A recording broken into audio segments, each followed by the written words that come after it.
ایک کام ایسا کریں کہ جس کا اجر 1,00,000 نیکیاں،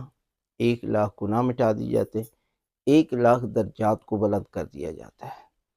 اللہ کے رسول نے فرمایا کہ اگر کوئی بندہ کسی مومن کو خوش کر دیتا ہے، اس کی خواہش کے مطابق کوئی چیز دے دیتا ہے، تو پروردگار جو ہے وہ آپ کے نامہ اعمال میں 1,00,000 نیکیاں لکھتا ہے، 1,00,000 گناہ مٹا دیتا ہے، 1,00,000 درجات کو بلند کر دیتا ہے۔ بہترین آسان سے آسان ترین نسخہ، اگر کوئی مومن آپ کے پاس آتا ہے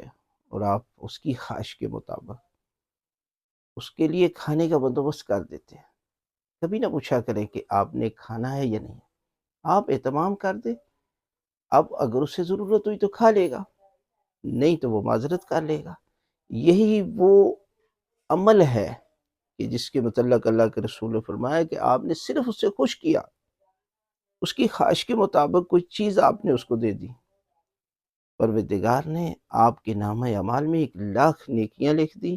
1,00,000 گناہ مٹا دی، 1,00,000 درجات بلند کر دی۔ اور اسی لیے مومنوں کے لیے، مسلمانوں کے لیے، انسانوں کے لیے، اللہ کی مخلوق کے لیے چھوٹے چھوٹے کام کرنے سے پروردگار جو ہے وہ آپ کے درجات کو بلند کر دیتا ہے۔ اور اسی لیے حضرت علی ابن ابی طالب علیہ السلام فرماتے ہیں کہ دو لوگوں کے درمیان صلح کرانا یہ عام نماز و روزے سے بہتر ہے۔ یعنی نماز انسان اپنی ذات کے لیے پڑھتا ہے، روزہ اپنی ذات کے لیے رکھتا ہے، اور جب معاشرے میں انسان اٹھتا ہے، کسی کے لیے کام کرتا ہے، کسی لیے آسانیاں پیدا کرتا ہے، کسی کو جو ہے وہ ان کے درمیان صلح کروا دیتا ہے، تو یہ وہ عمل ہے کہ جو فرشتے بھی اس کا اجر و ثواب نہیں لکھ سکتے۔ لہٰذا یہ کام کریں